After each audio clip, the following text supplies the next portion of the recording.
Hello, my name is Robert Goodwin, and this is Law on the Line. I would like to welcome my guest for this episode, retired Judge Jay Jorgensen. Welcome to Law on the Line. Thank you, Bob. And this is going to be an exciting show because we're going to be talking a little bit out of the ordinary law, if you will, but we're going to talk about a case that happened about 100 plus years ago now, known as, at that time, the trial of the century. And that trial of the century was the unsolved murders of the pastor and his choir singer, which is a title of something that you wrote a number of years ago. And it is called the Hall Mills murder. Yes, yes indeed. And anyway, tell us a little bit about the background of that historical event that occurred in Middlesex, Somerset County border, and how you became interested in this particular topic. All right, sure. First off, the two people that were murdered, there was the Reverend Edward Hall, who was the pastor at St. John Episcopal Church on George Street in New Brunswick. Still there. Still in operation. And he was having an affair with one of the choir singers, an Eleanor Mills. And as you can see from the photograph, there's the pastor on the left-hand side and Eleanor Mills on the right-hand side. She's about 8 years younger than he is. How old was that? He's about 42, she's about 34. Now, the problem was that they were having an affair for about 4 years, and on the evening of September 14th of 1922, so 102 years ago, the two of them got murdered. And we'll talk about that, but the way that I got interested in it, and the murders, by the way, they took place just over the western border of Middlesex County, New Brunswick, in Franklin Township. I guess where JFK is now, JFK Boulevard? Yes. In that area, okay.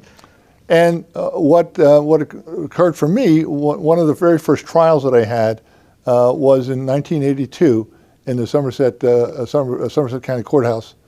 And the judge that I was assigned to was very, very interested in the Hall Mills murder.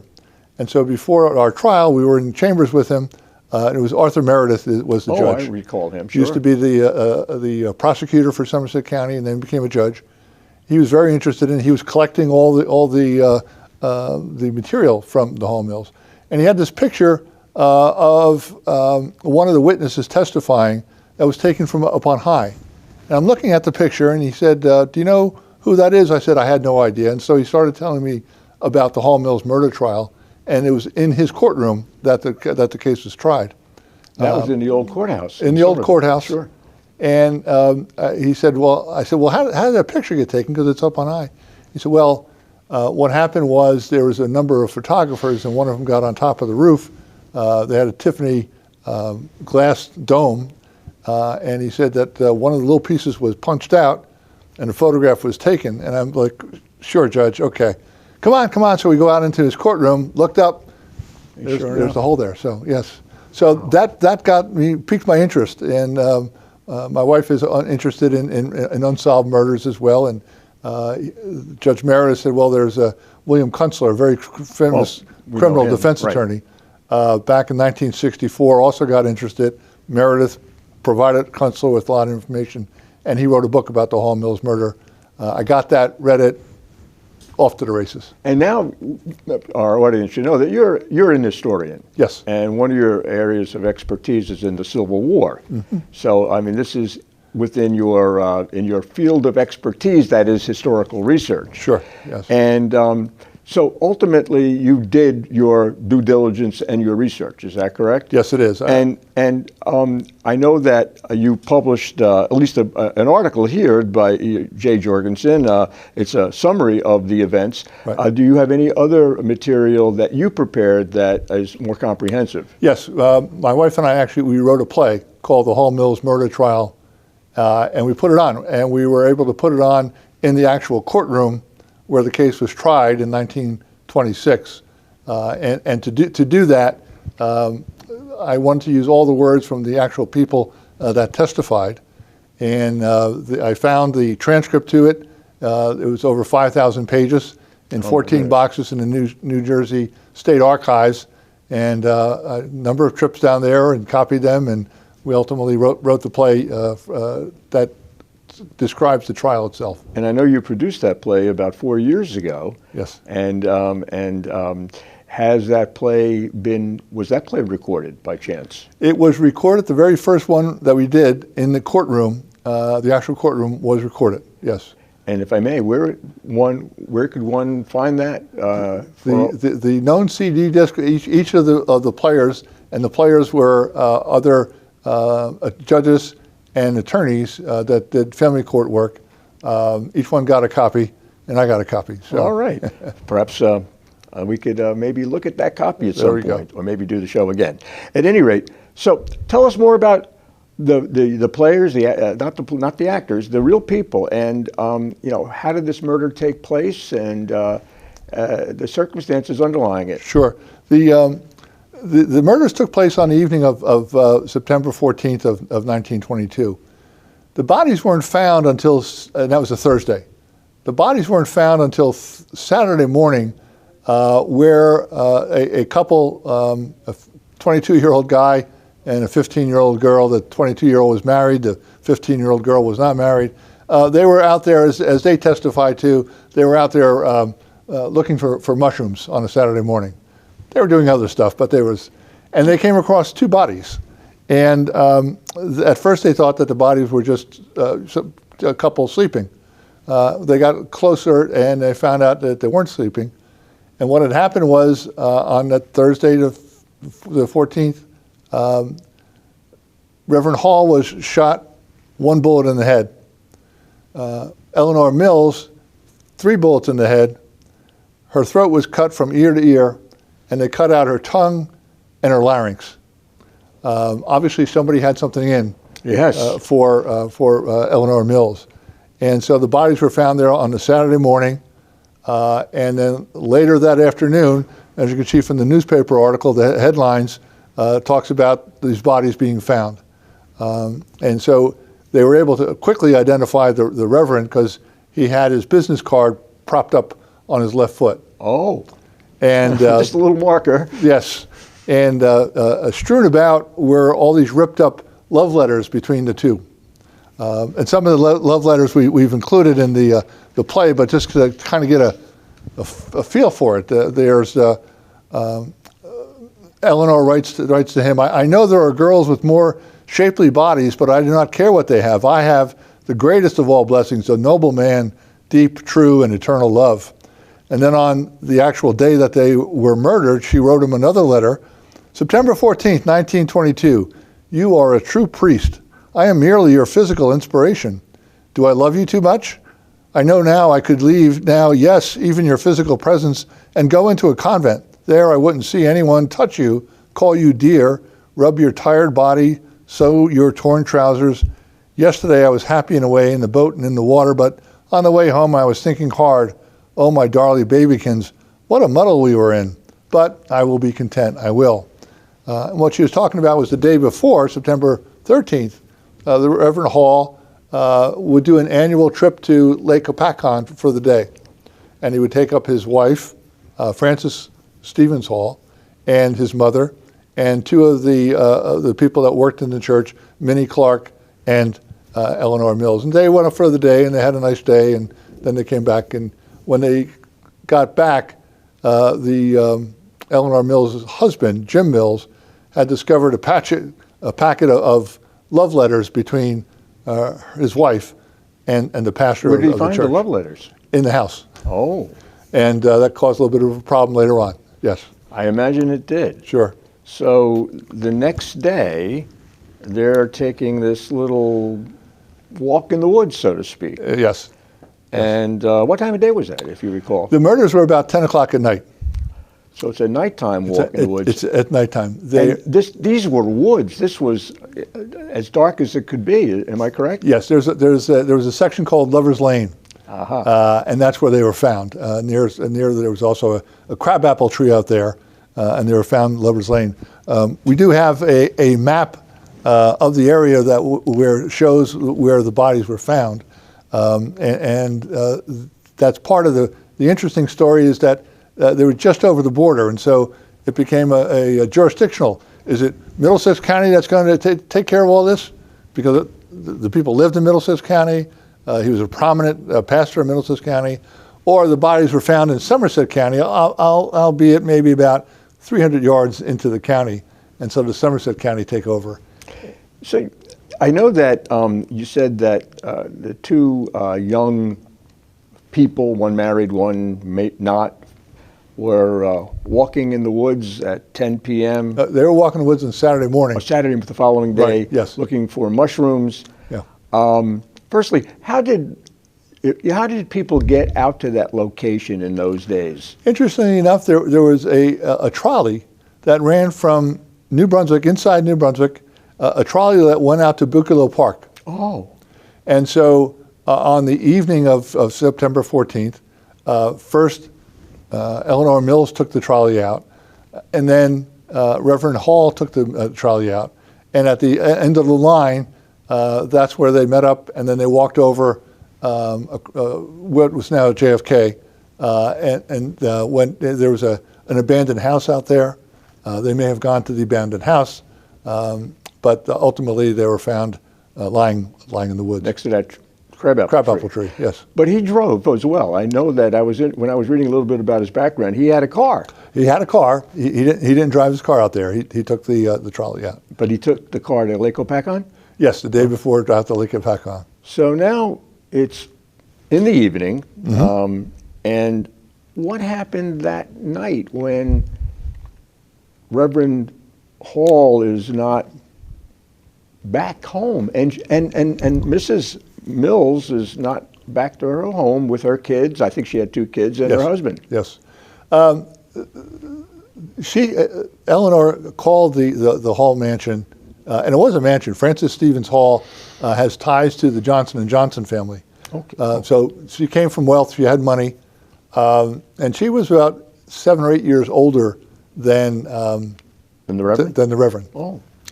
And so Eleanor called the house, and one of the maids, they had two maids, one of the maids was upstairs and answered the phone, and as she looked down, she saw Frances Hall also on the other phone. So Frances knew that Eleanor had called. Now Frances and Eleanor were friends From the church. From the church, and so the Reverend had been actually paying a medical bill for Frances.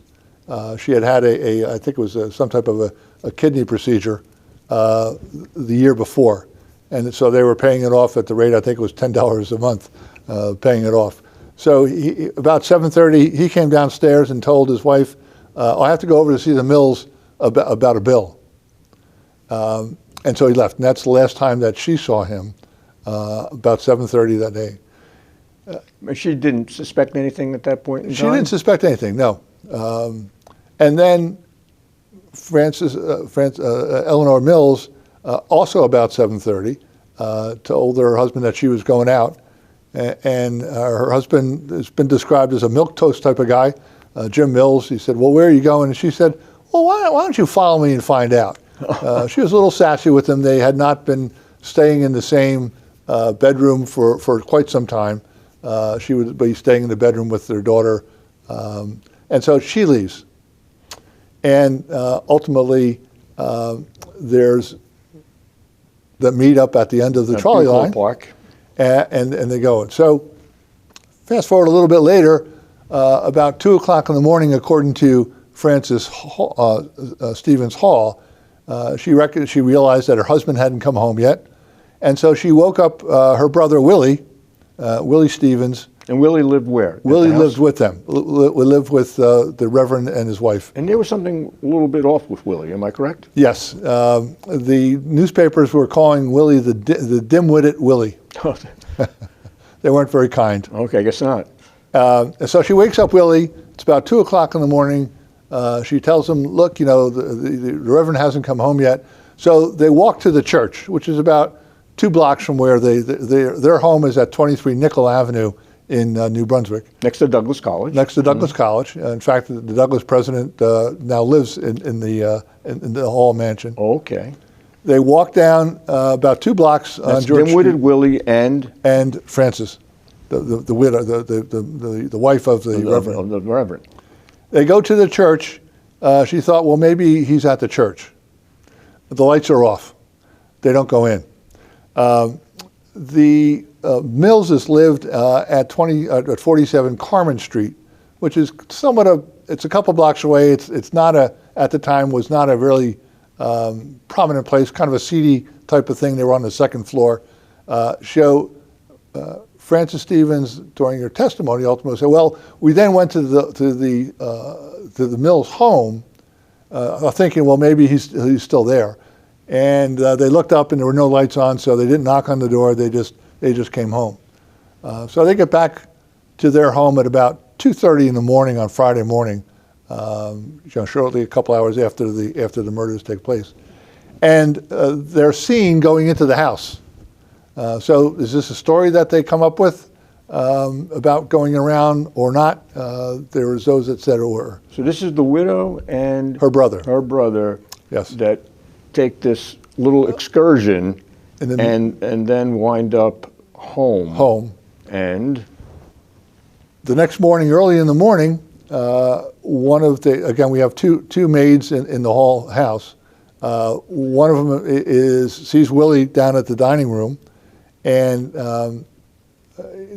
Willie's kind of anxious, and he says something happened last night, and she said, well, what happened? Well, the maid asks. the maid, asks. Mm-hmm. Well, Frances will tell you. She doesn't tell him, and then a little bit later on in the morning, Willie liked to go to firehouses. Oh. He goes to one of the local firehouses in New Brunswick that he often visited, and tells one of the officers in the firehouse, something big happened. You're going to hear about it very shortly. Also, when Frances gets up, she calls the police and said, "Were there any casualties last night?" And then hangs up. Very unusual question. Just yes, she doesn't identify herself. She just asks if there's any casualties. And when the answer is no, she hangs up. She doesn't identify now, how herself. did you verify or at least confirm, to the extent possible, these events and perhaps the veracity of these events? Well, we have the transcripts from the trial testimony, which we'll go over in our next episode. Yes. Yes. I've also seen the transcripts of the grand jury that was impaneled in November of 1922. And so we have their words as to what happened. So now nobody's home, and what next happened? Well, she goes back out. Frances goes out. She goes to the church. She sees Jim Mills there, Eleanor's husband, and because he's the rector. He's sexton. Sexton Right. for the church. Thank you. He's cleaning up and does things there. And so she says, well, my husband didn't come home last night. And he says, well, my wife didn't come home last night either. Do you think something happened? And she says, I'm sure they're probably both dead. Now, did Jim suspect anything regarding his wife? Well, remember, he found those letters. Yes, the love letters, Yes. of course. Up until then, I don't think that he really had any knowledge about what was going on. Although there were some people in the parish that certainly were not happy about what was going on, including Minnie Clark, the lady that gone to Lake Capacon the day before. So there was some of that. But we now come to Saturday morning. The kids are out there. They see them. They go back. The house by the Buccaloo Park, and they call the New Brunswick police. New Brunswick police also get in touch with Somerset, and so there's a while that goes by before they finally get there. Now, this picture here, which shows the two bodies, this is actually a staged photograph of the two bodies lying down. This is not the actual photograph of the bodies. It's just where they were, and you can see the crabapple tree in there too. But the police work it was much to be desired. Now, Somerset police or New Brunswick police or both? Both. Okay. Both, yeah. Very soon, this became a cause celeb. There were people that were coming out, taking souvenirs. There was the crabapple tree.